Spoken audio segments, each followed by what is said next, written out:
Hi guys, magandang araw. Kumusta kayong lahat? Sana'y nasa mabuti kayong kalagayan. My name is Jaela Abilino Mix Vlog. Please don't forget to subscribe, like, comment kung nagustuhan niyo ang aking panibagong upload video. And pag-click the button below para ma-update kayo lagi sa aking panibagong upload video.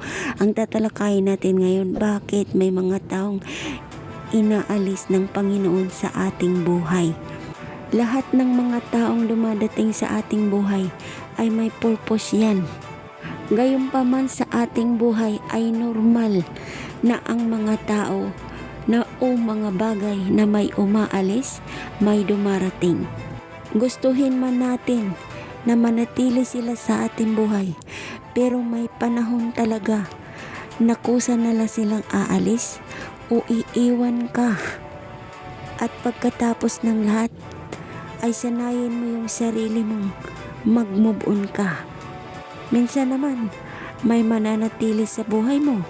Minsan naman, may bigla na lang mawawala sa isang iglap.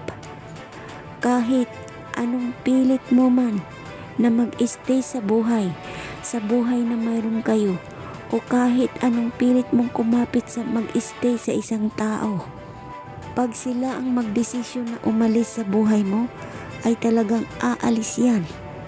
Pero minsan, hindi natin inaakala na ang Panginoon na pala ang nagtanggal sa buhay mo ng taong ito. Dahil may rason ng Panginoon kung bakit inalis niya ang taong ito sa buhay mo. Dahil gusto ng Panginoon na ilagay ka sa ayos na pamumuhay, na ilagay ka sa ayos na landas, na mailagay ka sa mga tamang tao sa buhay mo. Kung bakit nagkaganito? Dahil may nakikita ang Panginoon sa isang tao, sa puso niya, na hindi siya karapat-dapat na manatili sa iyo. Na ang Panginoon lang ang nakakita ng puso at isip niya at nararamdaman niya para sa iyo. Kung yung bang ang taong ito ay dapat pa bang umistay sa iyo o hindi na. Kaya huwag ka nang magtaka, huwag ka nang magtanong sa sarili mo kung bakit ang taong ito ay bigla ka na lang ginost, bigla ka na lang iniwan, o bigla na lang siyang inalis sa buhay mo. Hindi ka naman talaga iniwan ng taong ito. Talagang purpose ito ng Panginoon para na mailagay ka sa ayos na buhay. Ang sa pag-alis nito ay para maipakita sa iyo na hindi siya karapat-dapat na ilagay sa buhay mo. Kumbaga, tao lang tayo, nakakaramdam tayo ng panghihina, panghihinayang, paglulumbay, pagtatanong sa sarili. At lalo na kumakapit lang tayo sa ating mga mahal sa buhay sa tuwing tayo napapanghinaan ng loob.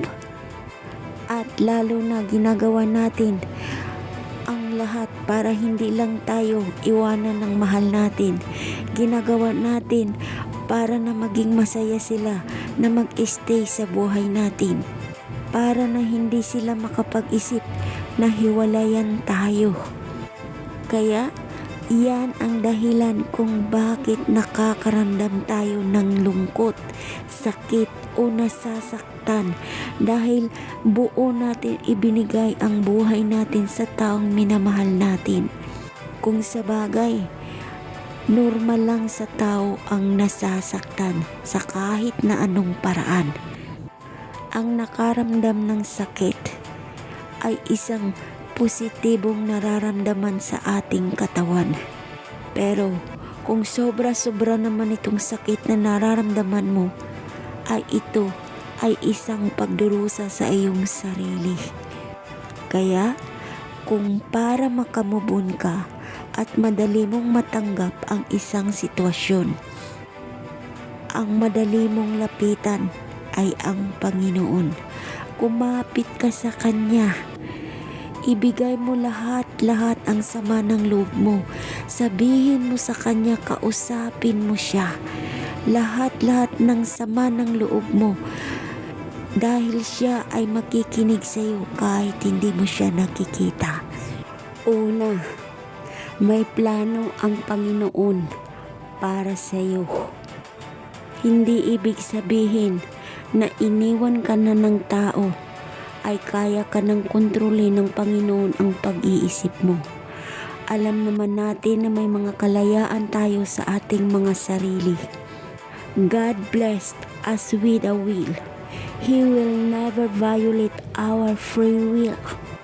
It is one thing that is strictly our own. Wala namang nagpupwersa sa atin kung maniniwala ba tayo o hindi. Dahil wala namang nilalang dito sa mundo ang makapagsabi kung ano ang plano ng Panginoon para sa atin. But I can say that God has one specifically for your life. Only you can fulfill the purpose He has for your life. At ikaw lang ang makakagawa nun sa sarili mo. Kaya ikaw lang din makagawa ng dahilan dahil tinatanggal ng Panginoon ang mga taong hindi nababagay sa buhay mo. Tinatanggal ng Panginoon ang mga maling tao sa buhay mo. Dahil sa mata ng Panginoon ay ito ay nakakasagaba lang sa buhay mo. Sa mga planong gusto niya na ipagkaloob para sa iyo. Siguro maitanong mo sa sarili mo na bakit nakilala ko pa siya? Bakit minahal ko pa siya? Bakit ganito ang nangyari sa buhay namin? Na mawala lang naman pala siya. Na mawala lang siya na parang bula. Bakit iniwan niya ako? Yung mga tipong tanong na ganun.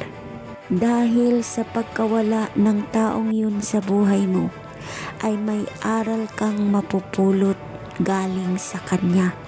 May aral kang mapupulot sa bawat sitwasyon sa buhay mo. Alam naman natin na hinahayaan lang tayo ng Panginoon dito sa mundo kung ano ang ating ginagawa. Pero yun na nga ang sinasabi natin sa ating mga sarili na isa lang ang buhay. Dapat ito pahalagahan. Kaya hinahayaan ng Panginoon kung ano ang ginagawa natin dito sa mundo. Kasi may hangganan dito sa mundo. May hangganan tayo. Kung nakikita niya na hindi na maganda ang sitwasyon mo sa isang tao, God will show you His divine plan which He created you to do. If you really want to know, God's will is for you to serve Him. As you serve Him, you are fulfilling His reason for your life. He wants you to use what He has given you to bring others into a personal relationship with Him. Pangalawa, pangit ang pag-uugali ng isang tao. Dito sa mundo, halos puno na ng hindi magandang ginagawa ang mga tao dito sa mundo. At hindi mo talaga yan maa-avoid.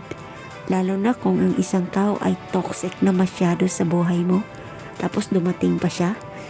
Tapos nakakasama mo siya. Karelasyon mo siya. Kahit sa pamilya mo. Kahit sa loob ng bahay.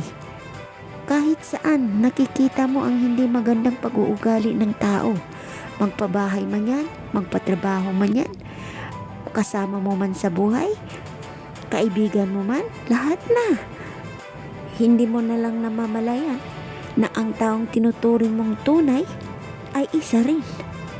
Ay isa rin na toxic. Baka kasi ang tunay at tinuturing mong kaibigan o kapamilya ay may lihim din na galit sa'yo, ay may lihim din na inggit sa'yo. At nagkukunwari lang pala ito dahil may gustong makuha sa'yo. At hindi pala ang motibo niya na gustuhin ka, kundi nagkukunwari lang. Ipalagay na natin, tunay nga sila.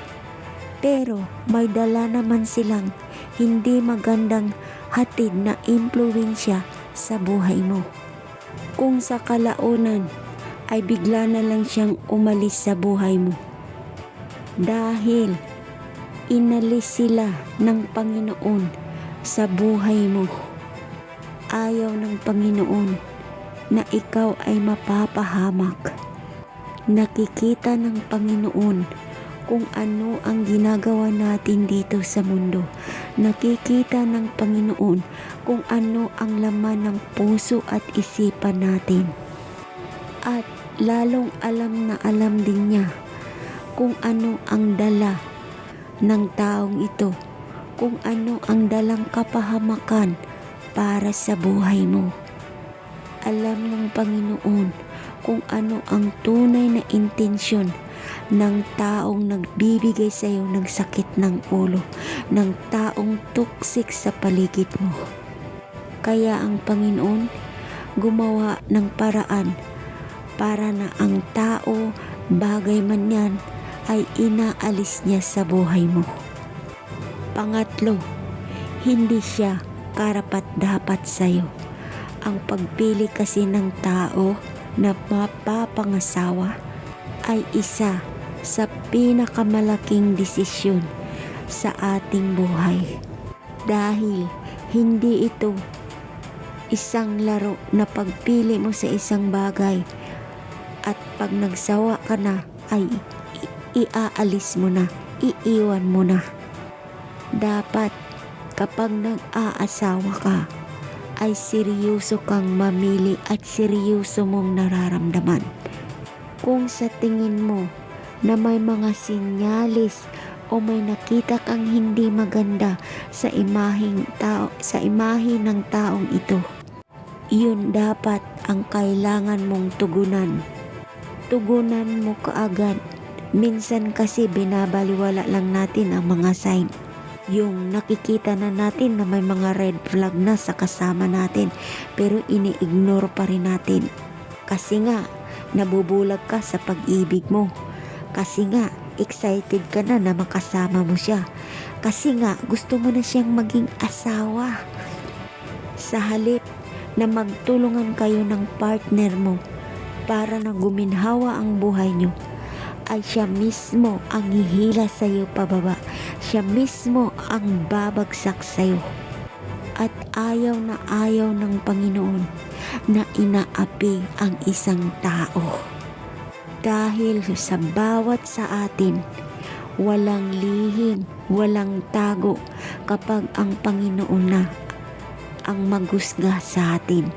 Nakikita ng Panginoon ang ginagawa natin dito sa mundo. Dahil sa nag-uumpisa pa lang kayo sa pagsasama nyo o sa relasyon nyo, hanggang sa huli ay nakikita niya ito. To be continued hanggang sa muli.